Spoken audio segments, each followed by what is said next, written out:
Hello, I'm Ines. I'm the community manager at Tiny War and also behind our title Into the Emberlands. Welcome, I'm very happy that you want to spend a little time with me as I show you a little more about Into the Emberlands, which is coming to the Nintendo Switch on July 2nd. Into the Emberlands is a cozy roguelike game. Now, cozy roguelike might sound like a contradiction, but I will show you what we mean by it in a little while. Let's start by watching the intro to the game together.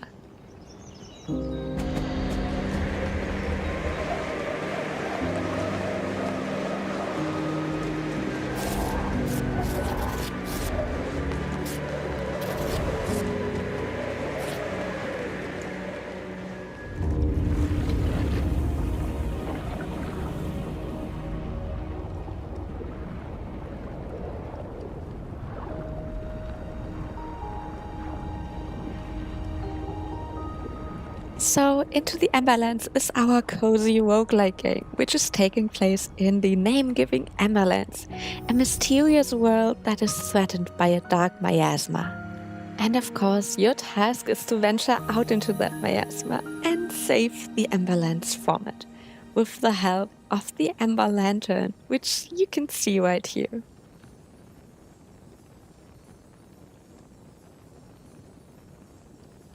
First, we'll start into the tutorial of the game, but then I want to jump on, skip a little, and jump right into the first level together with you. So, the hero of our game is the chosen Neg, and Negs are the folk of inhabitants that are living in the Emberlands.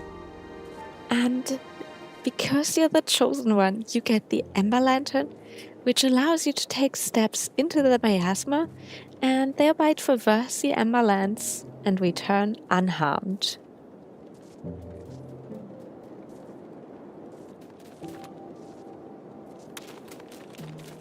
And here it is, our trusty Ember Lantern. And of course, we don't just want to traverse the Emberlands, we also want to get what we can and return it to the village.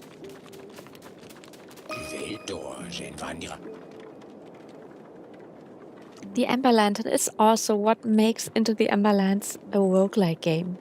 As you can see now at the bottom of the screen, how many steps you can take outside the village. This number may rise over time, but ultimately it's what limits you and means that every step you take has to be chosen carefully. Now, this is our village. It's still quite bare bones and really small, but over time, by helping the villagers, it will grow and there will be more and more shops, more and more next. And it always provides a little help for you to start. For example, now we got a pickaxe and an axe, and they will allow us to get through the rocks and the forest trees out there. And over time, you will get more starting items, so the more you upgrade your village, the easier it will become to get further out. Now these little ones here are the most important creatures we meet in the Emberlands. The last ones, the chosen Negs that came before us, but yeah, used up all their steps, didn't get back to the village. And we can now save them, take them with us back to the village, and bring them to safety. We can also meet all kinds of weird creatures like these slack-in trolls that will offer us so-called ember crystals, traded with wood. And each of the 4 different biomes of the game has completely different creatures that we can interact with, and that we will also need to interact with, as each one of them is able to help us in their own very different ways. Now we're grabbing all these resources and getting them back to the village. And at the top left, you can see the quests we currently got and what the villagers want from us. And when we've completed them all, the village will get an upgrade. Now, I promised to explain to you what cozy roguelike means. You already saw that the steps you can take outside the village are limited, and that is the roguelike aspect of our game.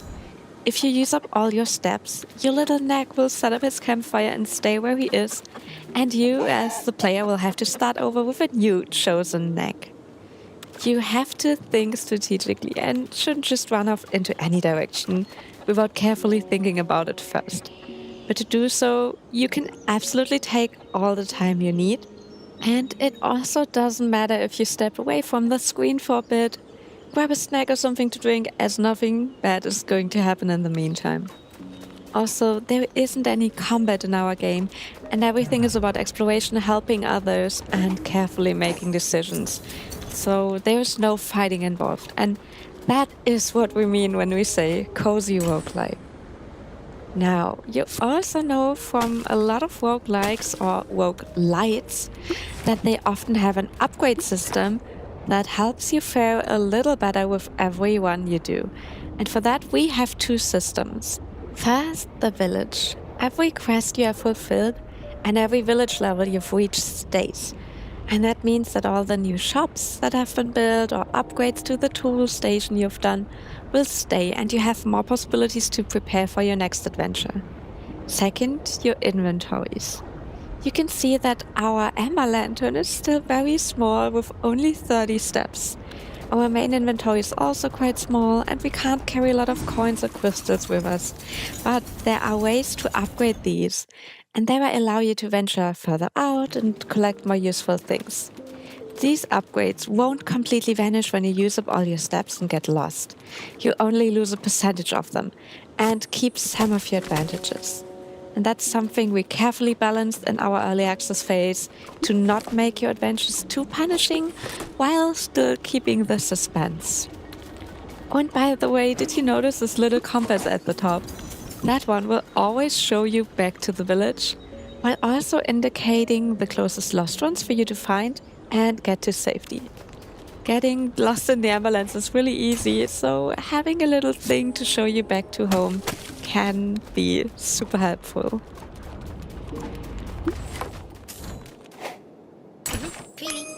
Since we have now finished all the quests we currently have, we can go on and upgrade the village.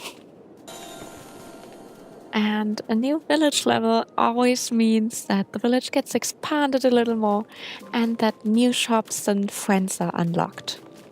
In a second, I will show you the different biomes we have, just so you can see what other creatures you can meet in the game.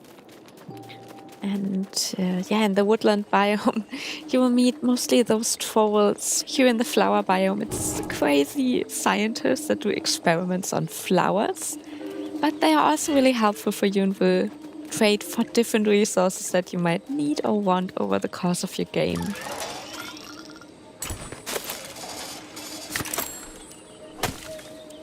And really, one of my favorite elements is how weird and confusing every new biome is when you first enter it. There's new encounters, new resources, new things to have an eye on. But it's really like when you travel to a new country and, the public transportation system is confusing. But after being there for a week, you get the hang of it. And Into the Emberlands is just like that.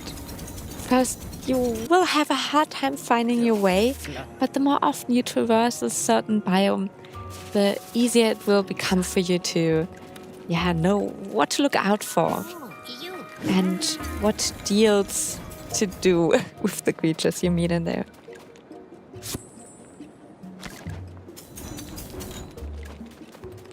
Now, I also wanted to show you what will happen if you do run out of steps. And here in our desert biome, that's particularly difficult and threatening because there's no little sparks of amber you could find here that help you refill your lantern.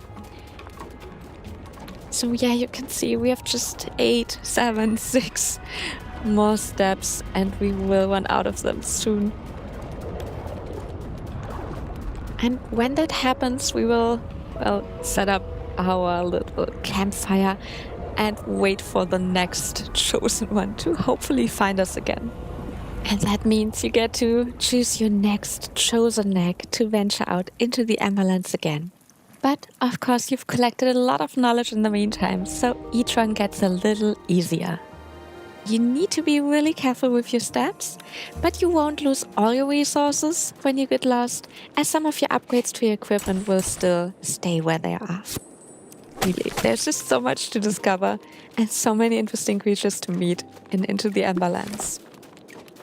I want to thank you for spending some time with me, and I wish you really good ones in Into the Emberlands, and that you may find the mysterious Troll King and eventually save the Emberlands from the threatening Miasma.